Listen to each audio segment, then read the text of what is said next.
Friends, good morning to everybody. Especially when we are getting preparation for Group 1,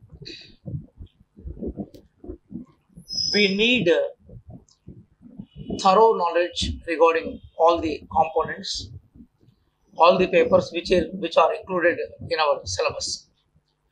అంటే group 1 కోసం prepare అయ్యే వాళ్ళు సహజంగా సిలబస్లో ఉన్న అన్ని టాపిక్స్ మీద ఒక అవగాహన కలిగి ఉండాలి. మనకున్న అవగాహనను క్వశ్చన్ని బేస్ చేసుకొని ప్రజెంట్ చేయగలగాలి. అది గ్రూప్ 1కి సంబంధించిన బేసిక్ ఇష్యూ. అయితే సహజంగా మనం గుర్తుపెట్టుకోవాల్సిన బేసిక్ విషయం ఏంటంటే గ్రూప్ 1 సిలబస్లో దాదాపుగా 80% సిలబస్ సోషల్ సైన్స్కి సంబంధించిన సిలబస్. ఎందుకు 80% సంబంధించిన సిలబస్ సోషల్ సైన్స్ సిలబస్ అంటే రేపు మీరు గ్రూప్ 1 ఆఫీసర్ అయిన తర్వాత when you are going to become group 1 officer, మీరు ఫోకస్ చేసే ఏరియా మొత్తం కూడా హ్యూమన్ బీయింగ్స్కి సొసైటీతో ఉన్న సంబంధాలు, ఒక సొసైటీకి సంబంధించిన కల్చర్, ఎథోస్, సోషల్ రిలేషన్స్లో తెలియాలి. అట్లాగే మనం ఏ దేశంలో నివసిస్తున్నామో ఆ దేశానికి సంబంధించిన గవర్నెన్స్ మనకు తెలియాలి, పాలిటీ మనకు తెలియాలి. అట్లాగే మనం ఏ దేశంలో నివసిస్తున్నామో ఆ దేశానికి సంబంధించి ఆ ప్రాంతానికి సంబంధించిన జియోగ్రఫికల్ ఇష్యూస్ మనకు పరిచయం కావాలి. కాబట్టి సిలబస్లో మనం ఏ అంశం చదివినా వీటికి సంబంధించిన ఫండమెంటల్ విషయాల మీద మనకంటూ ఒక పరిజ్ఞానం ఉండాలి. అంటే what is basic geographical issues of Telangana, what are basic cultural and heritage topics related to Telangana, because we are going to work in Telangana state. తెలంగాణలో ఉన్నాం కాబట్టి వీటి మీద ఐడియా ఉండాలి. కాబట్టి నేనేం చేస్తానంటే వీటి మీద ఐడియా కోసం అంటే బేసికల్గా how you are going to have this idea, దీని మీద మనకి 2 సబ్జెక్ట్స్ చాలా క్లియర్గా మనకు ఒక పిక్చర్ ఇస్తూ ఉంటాయి మనకి. అందులో మొదటి సబ్జెక్ట్ ఏదైతుందో అది జియోగ్రఫీ, రెండవ సబ్జెక్ట్ ఏదైతుందో అది హిస్టరీ. ఇప్పుడు మనకు కనిపించే హిస్టరీ కానీ జియోగ్రఫీ కానీ 2 సబ్జెక్ట్స్ మనకు బేసికల్గా విషయాన్ని పరిచయం చేసే సబ్జెక్ట్స్. కాబట్టి మనకు సోషల్ సైన్సెస్ మీద అవగాహన కోసం లేదా సోషల్ సైన్సెస్ని మనం చక్కగా అర్థం చేసుకోవడం కోసము మనకు ప్రాథమికంగా కొన్ని అంశాల మీద పరిజ్ఞానం ఉండాలి. అంటే ఈ అంశాలు డెఫినెట్గా మనకు తెలియాలి. ఇందులో మీరు గ్రూప్ 1 కోసం ప్రిపేర్ అవుతున్నప్పుడు కొన్ని టాపిక్స్ ఏవైతున్నాయో వీటిని ఖచ్చితంగా మనం తెలుసుకోవాలి. వాటి మీద క్వశ్చన్లు అడుగుతారని నేను, కానీ ఒక క్వశ్చన్కి ఆన్సర్ చెప్పే క్రమంలో ఒక ఫిలసాఫికల్ బేస్ మనకు ఉండాలి, ఒక సోషలాజికల్ బేస్ మనకు ఉండాలి, ఒక ఫిలసాఫికల్ బేస్ మనకు ఉండాలి, ఒక సోషలాజికల్ బేస్ మనకు ఉండాలి. అట్లాగే ఒక జియోగ్రఫికల్ నాలెడ్జ్ మనకు ఉండాలి. ఎప్పుడైతే మనకు philosophical base, sociological base, geographical issues మనకు తెలుస్తాయో అప్పుడు ఆన్సర్ని మనం కరెక్ట్గా రాయగలుగుతూ ఉంటాం. అందుకోసం సబ్జెక్ట్ మనం ప్రిపేర్ అవుతున్నప్పుడు, సబ్జెక్ట్ మనం చదువుతున్నప్పుడు ఎక్కడెక్కడి నుంచి స్టార్ట్ అయితే సబ్జెక్ట్ని మనం కొంచెం బాగా గ్రిప్లో పెట్టుకోగలుగుతూ ఉంటాం. ప్రధానంగా హిస్టరీ నోట్స్ రాస్తున్నప్పుడు, అట్లాగే సోషాలజీ రాస్తున్నప్పుడు, జియోగ్రఫీ రాస్తున్నప్పుడు, అట్లాగే సైన్స్ అండ్ టెక్నాలజీని మనం జనరల్ సైన్స్లో మనం తీసుకుంటున్నప్పుడు you have to understand some basic concepts. అవి ఏంటో రాసుకోవాలి, మీకు డెఫినెట్గా మీకు తెలియాలి. Basic concepts for the foundation of different subjects knowledge. వివిధ అధ్యయనాలను అవగతం చేసుకోవడానికి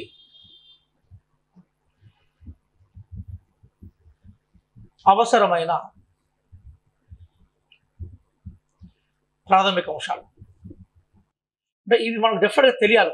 ఇవి తెలిస్తే ఏమైందంటే సోషల్ సైన్స్ సబ్జెక్ట్ చదువుతూ ఉన్నప్పుడు, సోషల్ సైన్స్ సబ్జెక్ట్ని మీరు అర్థం చేసుకున్నప్పుడు, ఈవెన్ సైన్స్ అర్థం చేసుకున్నప్పుడు మనకు ఒక సైంటిఫిక్ ఎంపవర్మెంట్ పెడుతుంది, ఒక సైంటిఫిక్ నాలెడ్జ్ వస్తుంది. కాబట్టి అక్కడ నుంచి మనం బిగిన్ అయ్యే ప్రయత్నం చేయాలి.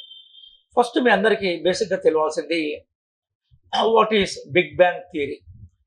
ఎప్పుడు కానీ మనం సైన్స్ను సబ్జెక్ట్ని అర్థం చేసుకున్నప్పుడు we have to start with big bang theory. Big bang theory, big bang theory. Who propose big bang theory? Big bang థియరీని ఎవరు ప్రపోజ్ చేశారు? అబ్బే జార్జెస్ లెవిటైన్. ఏం చెప్పాడు ఆయన బిగ్ బ్యాంగ్ థియరీ మీద?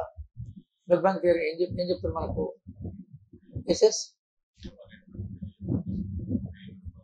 ఒక విస్ఫోటనం ద్వారా ఏర్పడిందని చెప్తాం. The present universe it is emerged on the base of explosion. ఆ ఎక్స్ప్లోర్ ఏదైతుందో అది ఖగోళ పదార్థం ఏది ఉందో ఆ ఖగోళ పదార్థం ఒక పెద్ద ముద్దగా ఉండేది.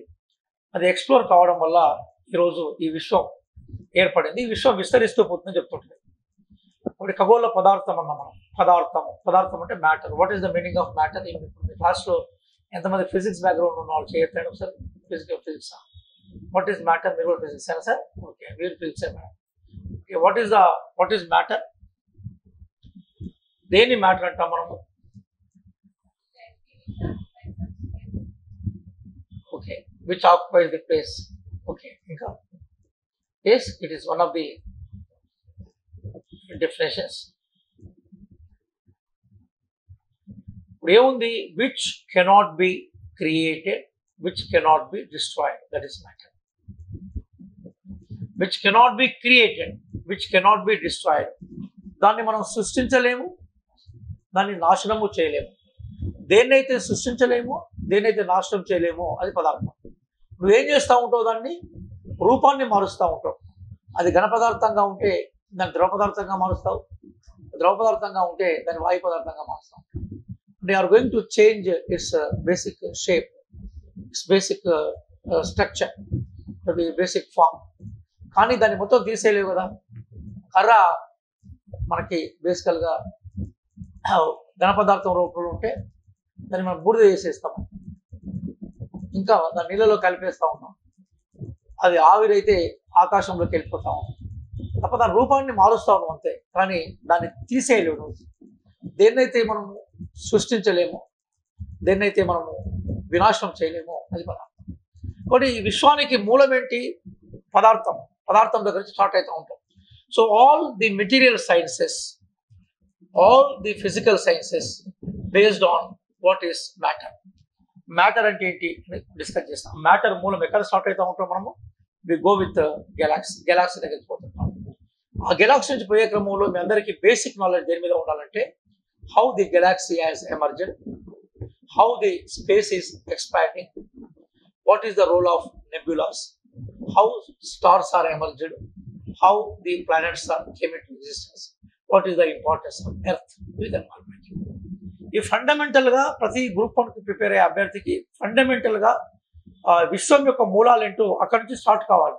అయినప్పుడు సబ్జెక్ట్ ఏమైందంటే నీకు ఒకటి అంచుల్లో నుంచే స్టార్ట్ అవుతుంది. ఏ సబ్జెక్ట్ అయినా కూడా ఫిలాసాఫికల్ అంచుల నుంచే స్టార్ట్ అవుతుంది కాబట్టి అది మీకు ఈజీగా ఉండడానికి అవకాశం ఉంటుంది.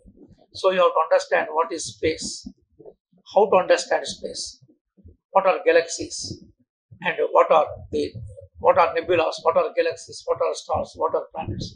వీటి మీద ఖచ్చితంగా మీకు ఏముండాలి? అవగాహన ఉండాలి. వీటిని డెఫినెట్గా మనం నేర్చుకోవాలి. కాబట్టి గెలాక్సీ డెఫినెట్గా తెలుసుకోవాలి. Next you have to understand regarding the big bang theory of the fundamentals regarding universe. విశ్వానికి సంబంధించిన ఫండమెంటల్స్ మీకు తెలియాలి. The fundamental regarding the fundamental knowledge regarding universe. విశ్వానికి సంబంధించిన ప్రాథమిక పరిజ్ఞానం.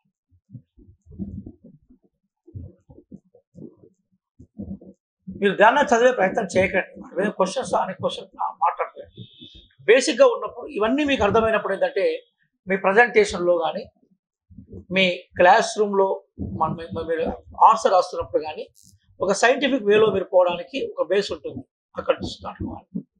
Third, fundamental knowledge regarding earth.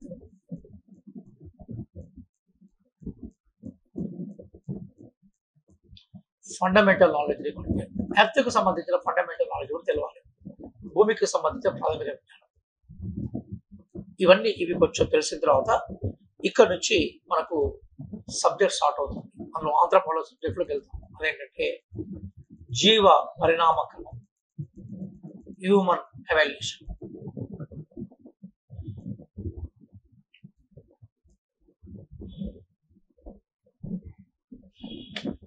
Human evolution.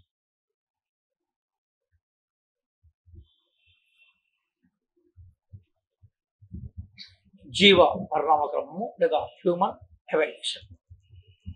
ఇక్కడ నుంచి మనం బిగిన్ కావాలి. ఇక్కడికి వచ్చిన తర్వాత మీకు బేస్ ఉన్నట్టు, ఇదంతా ఉంటే మీకు సబ్జెక్ట్ పట్ల బేస్ ఉన్నట్టు. అంటే సబ్జెక్ట్ ఏదైతే ఉందో అది సోషల్ సైన్స్ కానీ సైన్స్ కానీ వాటి మూలాలన్నీ ఇక్కడ ఉంటాయి. ఇక్కడ నుంచి మనం పికప్ చేసుకునే ప్రయత్నం చేయాలి. ఇందులో మనము సోషల్ సైన్సెస్కి పోయినప్పుడు మానవ సమాజము, మానవ సంబంధాలు, అలాగే మానవ సంస్కృతి, వీటిని మనం అర్థం చేసుకునే క్రమంలో మనం ఏ ప్రాంతంలోనైతే జీవిస్తున్నామో దానికి సంబంధించిన ఇష్యూస్ మనకు తెలియాలి. మనం ఏమంటా ఉంటాం అంటే సోషల్ సైన్స్ అంటాం. సోషల్ సైన్స్ అంటే the science which explain regarding the society. మనిషిని సంఘజీవి అనే పేరుతో పిలుస్తాం. మనిషిని సంఘజీవి అనే పేరుతో పిలుస్తాం. మనిషి సంఘజీవి ఎవరు చాలా స్పష్టంగా చెప్పింది మనిషి సంఘజీవి అని అరిస్టాటిల్ చెప్పాడు. ఏ సందర్భంలో చెప్పాడు? ఈ wrote a book. What is the name of that book? Politics. పాలిటిక్స్లో చాలా స్పష్టంగా అరిస్టాటిల్ చెప్పింది మనిషి సంఘజీవి అన్నాడు. అంటే human being is a social being అన్నాడు. ఎందుకు human being is a social being? మీరు అనాలిసిస్ చేసుకుంటూ పోవాలి మనం, అంతే. మన సబ్జెక్ట్లోకి వచ్చి మనం ఏమన్నాం? మనిషి సంఘజీవి అన్నాం. మనం human being is a social being అన్నాం. ఎందుకు human being is a social being? Sir why? ఎందుకబ్బా? ఎందుకు ఉండాల్సి వస్తుంది అంటున్నాడు. She is trying. మనిషి సంఘజీవి బికాస్ ఆఫ్ 2 రీజన్స్. మనిషి ఎందుకు సంఘజీవి అంటే 2 కారణాల రీత్యా మనిషి సంఘజీవి. ఒక కారణం ఏదైతుందో అది by nature man is social Animal. By nature. ఉదాహరణకి సింహాలనే అనుకో, you take the lines. Line మొత్తం గుంపులుగా తిరుగుతుందా, ఒకటే పోతుంటుందా? మనం అంటాం సింహం లాగా సింగిల్గా వస్తారంటే ఎలా కొడుతుంటుంది మనం మనకి. Because lion is not a social being, it is only individual being. అది ఒక్కటే జీవిస్తుంటుంది. But you take the example of elephant. Elephants are social beings. Elephant గుంపు నుంచి తీసుకొచ్చి ఒకదాన్ని పెడితే కాలం బ్రతకదని చచ్చిపోతుంది. యాండ్స్, చీమలు సోషల్ బీయింగ్, గుంపులుగా ఉంటాయి. By nature man or women they are also social beings. అంటే మనం ప్రకృతిలో సహజంగానే మనము సోషల్ బీయింగ్గా ఎమర్జ్ అయినాము. ప్రకృతిలో సహజంగానే మనం సోషల్ బీయింగ్స్. మన పుట్టుకనే, మన నేచరే, మన ఎగ్జిస్టెన్సే సోషల్ బీయింగ్స్. ఎందుకోసం అంటే ఒంటరిగా జీవించడం మనిషికి సాధ్యం కాదు. By nature we are social beings. The second reason is there what madam has said. Necessity made us social being. Because man అంత పవర్ఫుల్ కాదు. ఒక సింహంతో ఒంటరిగా పోరాడలేడు. అదే 100 మంది మనుషులు అనుకో, సింహాన్ని చంపేస్తాడు. అలాగే మనిషి ఒక్కడే తనకు కావాల్సిన ఆహారాన్ని హంట్ చేయలేడు, ఆహారాన్ని కల్టివేట్ చేయలేడు. వ్యవసాయం చేయాలంటే చుట్టూ చాలా మంది మనుషులు ఉన్నారు. కాబట్టి మనిషి చుట్టూ అనేక మంది మనుషులు ఉండడం వల్ల మనిషి తన ఎగ్జిస్టెన్స్ని, తన సర్వైవల్ని ఈజీ చేసుకోగలుగుతాం. కాబట్టి by necessity man became social being. అందుకోసం మనిషి 2 అవసరాల రీత్యా సోషల్ బీయింగ్. ఒకటి తను స్వభావ రీత్యా సోషల్ బీయింగ్, రెండవది అవసరం రీత్యా కూడా సోషల్ బీయింగ్. బై నేచర్ ఈ social being, necessity made him as social being. By nature ఈ social being, necessity made him as social being. కోసం మనిషి తన అవసరం రీత్యా ఎట్లయితే సంఘజీవో, తన అవసరం రీత్యా సంఘజీవితో పాటుగా మనిషి తన స్వభావ రీత్యా కూడా సంఘజీవి. ఇప్పుడు మన టాపిక్ వస్తాం మనం. కాబట్టి సంఘజీవనంలో ఉన్నప్పుడు మనిషికి మిగతా మనుషులతో సహా అనేక సంబంధాలు ఉంటాయి. ఏం సంబంధాలు ఉంటాయి? లాంగ్వేజ్ రిలేషన్స్ వీఆర్ హ్యావింగ్, భాషాపరమైన సంబంధాలు. Geographical relations we are having. Geographical relations అంటే ఏంటి? మనకు భౌగోళిక సంబంధాలు మనకు ఉన్నాయి. ఎకనామిక్ రిలేషన్స్ వీఆర్ హ్యావింగ్, ఆర్థిక సంబంధాలు మనకున్నాయి. అలాగే పొలిటికల్ రిలేషన్స్ వీఆర్ హ్యావింగ్, రాజకీయ సంబంధాలు మనకున్నాయి. కాబట్టి ఇవన్నీ మనకు చుట్టూ ఉన్నాయి కాబట్టి వీటన్నిటితోటి మిగతా మనుషులతో ఇంటరాక్ట్ అవుతూ ఉంటాం. ఓకేనా? బాగా గుర్తుపెట్టుకోండి. ఇప్పుడు మనిషి స్వభావరీత్యా అలాగే అవసరం రీత్యా మనిషి ఏంటి? Is a social being.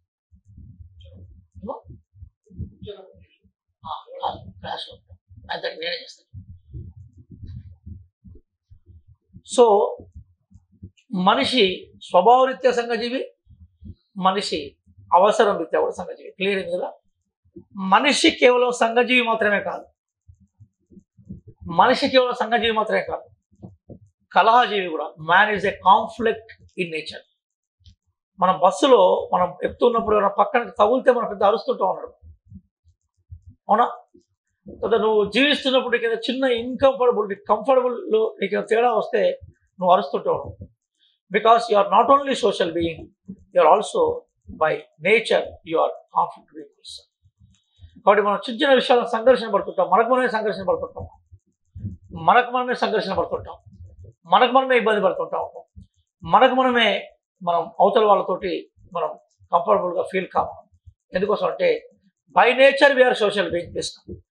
By nature we are social being, at the same time by nature we are conflict being also. కాబట్టి there is a need of a system which encourages social wellness, which discourages conflict nature.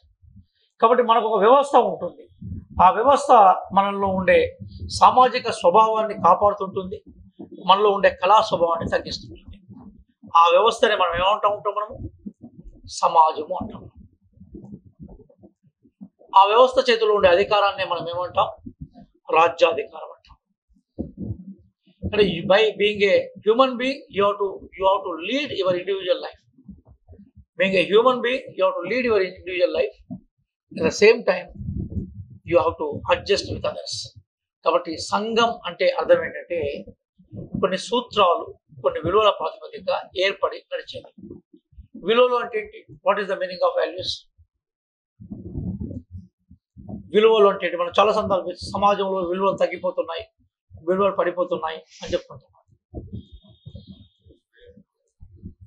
విలువలు తగ్గిపోతున్నాయి, విలువలు పడిపోతున్నాయి.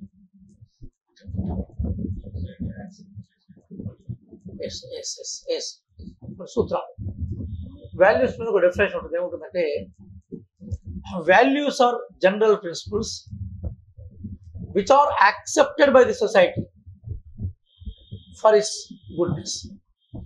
విలువలు అంటే సమాజ హితం కోసం, విలువలు అంటే సమాజ హితం కోసం సమాజం అంగీకరించిన సూత్రాలు. విలువలు అంటే సమాజ హితం కోసం, విలువలు అంటే సమాజ హితం కోసం సమాజం అంగీకరించిన సూత్రాలు. సమాజంలో మంచి జరగాలి, సమాజంలో మంచి పెరగాలి, సమాజంలో మంచి జరగాలి, సమాజంలో మంచి పెరగాలనుకున్నప్పుడు కొన్ని సూత్రాలు ఉండాలి. ఆ సూత్రంలో సమాజం ఏం చేయాలి? ఒప్పుకోవాలి. నువ్వు ఎన్ని రాజ్యాధికారానికి సంబంధించిన ఇంపోజిషన్ తీసుకొచ్చినా ప్రజలు ఒప్పుకోకుండా అమల్లోకి రావు. ఇప్పుడు వరకట్నం నిషేధం ఉంది భారతదేశంలో. వరకట్నం అనేది రాంగ్ ప్రాక్టీస్, దాని చట్టం కూడా గుర్తించింది, కానీ ప్రజలు దాన్ని యాక్సెప్ట్ చేశారు. కాబట్టి నువ్వే చేయలేవు. నువ్వు ఏమైనా ఉంటే అది బాగా ఓపెన్గా కాకుండా అడ్డుకుంటావు, కానీ దాన్ని నువ్వు ఆపలేవు అసలు. ఎందుకోసం అంటే సమాజం దాన్ని యాక్సెప్ట్ చేస్తున్నది. అది మంచిదా చెడ్డదా నేను మాట్లాడలేదు. ఇప్పుడు ఆ విలువ మంచిది కావచ్చు, చెడ్డది కావచ్చు. ఒకప్పుడు భారతదేశంలో సతీ సహగమనం ఉండేది, అది విలువే. చిన్న అమ్మాయికి పెళ్లి చేసేది, కొంతకాలానికి అతను చనిపోయేది, ఇవన్నీ తీసుకుపోయి చెత్తి మంటల మీద విసిరేసేది. అది ఒకప్పుడు చాలా కాలం విలువగా వచ్చింది. అది మంచిది కాదు, కానీ విలువగా చాలా కాలం అయితే ప్రజలు ఆచరించారు. అంటే విలువలు ప్రజలు ఒప్పుకుంటేనే అమల్లో ఉంటాయి, ఒప్పుకోకుంటే అవి ఉండవు. రాజ్యం వాటిని కంట్రోల్ చేసే ప్రయత్నం చేస్తుంది, చెడ్డ విలువల్ని. కొన్ని సందర్భాల్లో రాజ్యానికి వ్యతిరేకంగా కూడా ప్రజలు తిరుగుబాటు చేస్తారు, మా విలువలు మాకు కావాలని చెప్పేసి. ఒకసారి రాజ్యం కూడా ఏం చేస్తుందంటే సహజంగా ప్రజలు ఏం కోరుకుంటారో దాన్ని గౌరవించే ప్రయత్నం చేస్తారు. రేపు మీరు గ్రూప్ 1 ఆఫీసర్ అయిన తర్వాత సొసైటీలో ఒక రాంగ్ ప్రాక్టీస్ ఉంటుంది. ప్రజలందరూ దాన్ని భయంకరంగా ఆచరిస్తారు. చట్టం దాన్ని ఒప్పుకోదు. మీరు ప్రజలు అంగీకరించే విషయాన్ని మీరు ఒప్పుకుంటారా? చట్టం చేసే విషయాన్ని మీరు ఒప్పుకుంటారా? చట్టం చేసే విషయాన్ని మీరు ఒప్పుకోవాలి. చట్టం మనకు ప్రధానమైనది. కానీ అదే సందర్భంలో ప్రజలు చేసే రాంగ్ ప్రాక్టీస్ ఏవైతున్నాయో వాటిని చాలా రూపాల్లో తొలగించే ప్రయత్నం చేయాలి. ఒక ఊళ్ళో ఒక ఆవిడని మూఢనమ్మకాలు అట్లాగే మంత్రాలు చేసుకొని కొట్టి చంపేస్తారు. చంపేస్తే మీరు ఇమీడియట్గా ఆఫీసర్కి ఏం చేస్తారు? ఆ ఊళ్ళో ఎవడైతే ఉన్నాడో వాళ్ళందరి మీద కేసులు పెడతారు.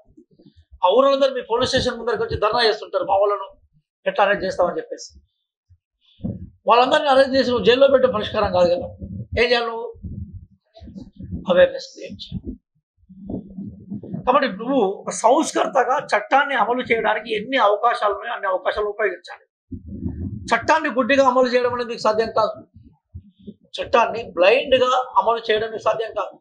చట్టాన్ని ఏ మేరకు ఎట్లా అమలు చేయాలో అట్లా అమలు చేసే ప్రయత్నం చేయగలగాలి.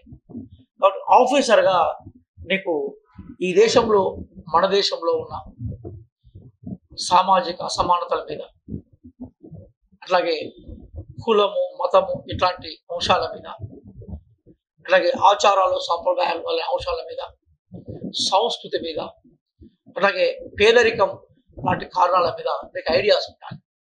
Because you are group one officer. ఒక పిల్లవాడు చదువు మానేసి ఇంట్లోకి పోయి ఊళ్ళోకి పోయి వాళ్ళ ఆయనతో కలిసి వ్యవసాయం చేస్తున్నాడు.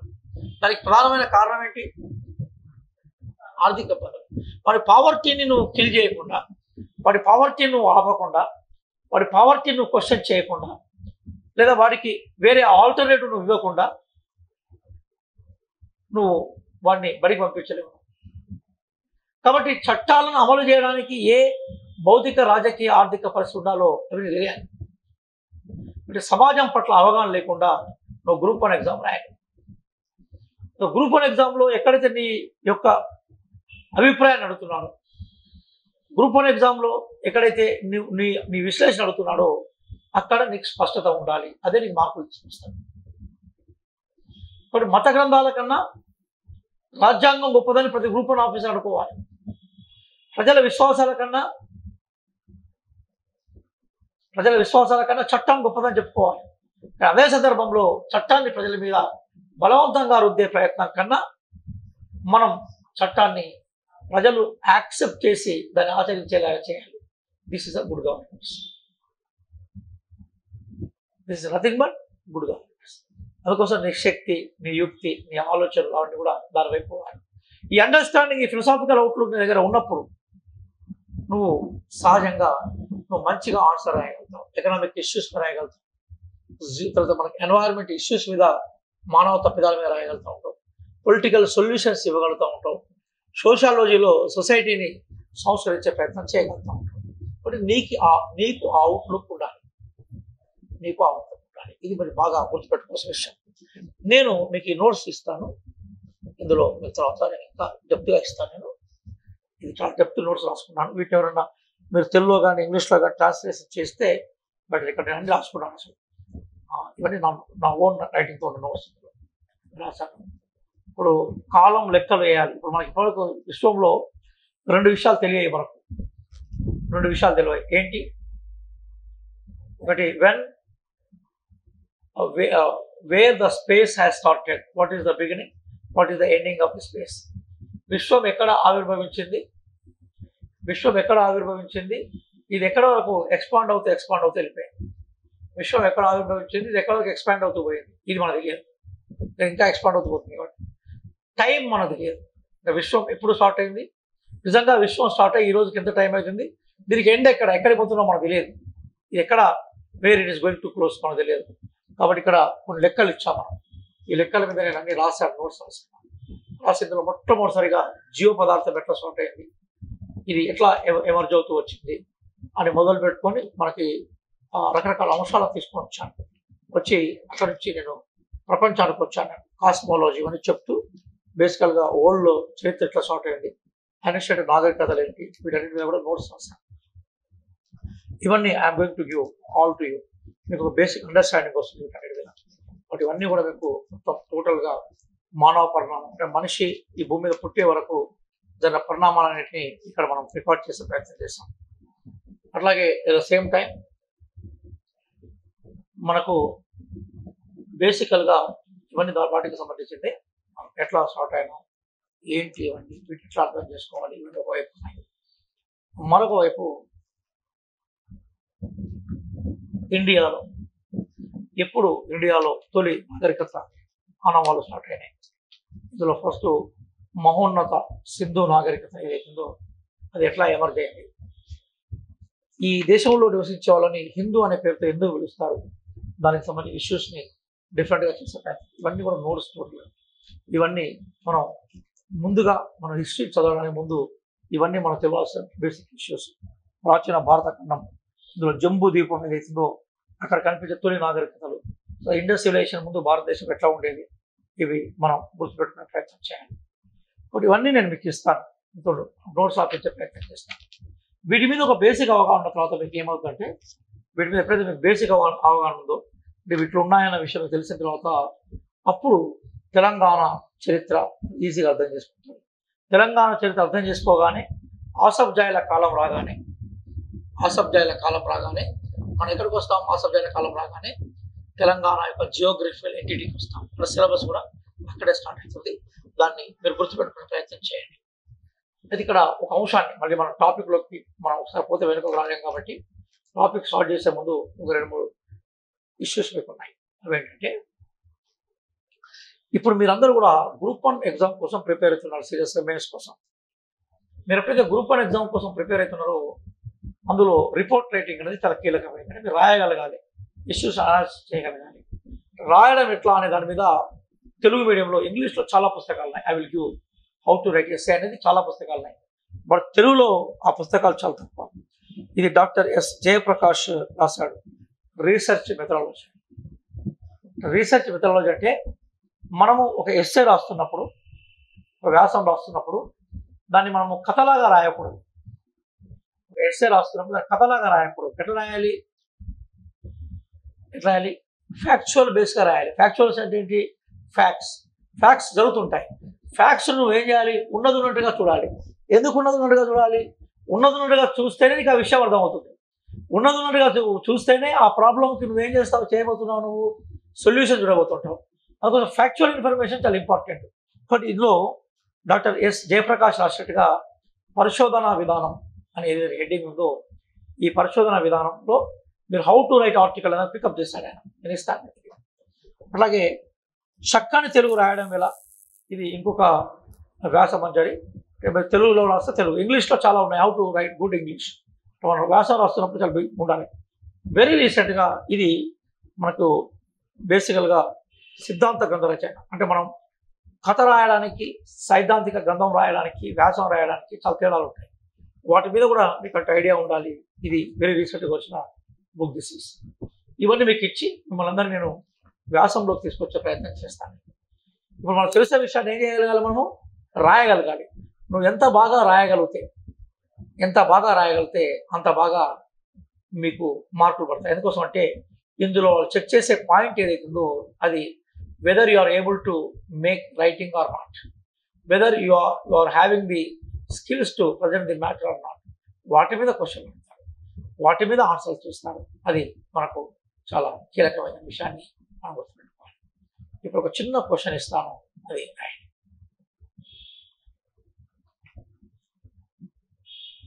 ఒకటే పేజీ రాయండి. యాక్చువల్గా బాగా గుర్తుపెట్టుకోవాల్సిందంటే మీ రైటింగ్లో 180 to 220 వర్డ్స్ ఉండాలి. అదంతా 2 పేజీలు వెళ్ళిపోతాయి. 180 to 220 వర్డ్స్ అది కొలవాల్సిన అవసరం లేదు. మనకి వాళ్ళు ఇస్తారు, మనకు అది కింద రాస్తూ ఉంటాం.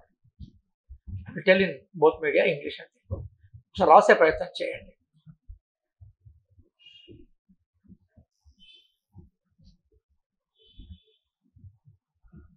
తెలంగాణ ప్రభుత్వం చేపట్టిన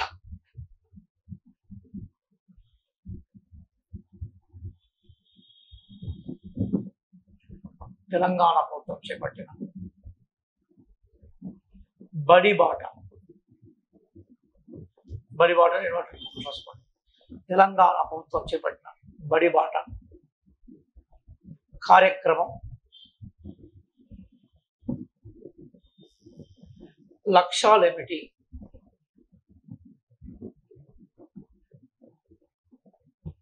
లక్ష్యాలు ఏమిటి? Question mark. స్వతంత్రం సిద్ధించి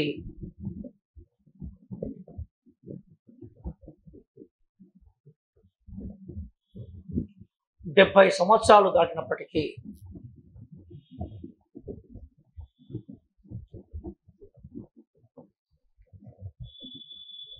అక్షరాస్యత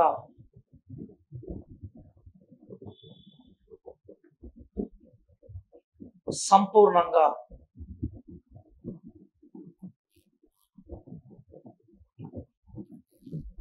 సాధించలేకపోవడానికి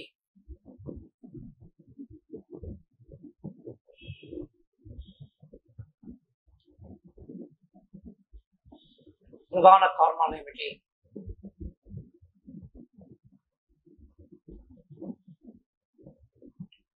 వివరించండి.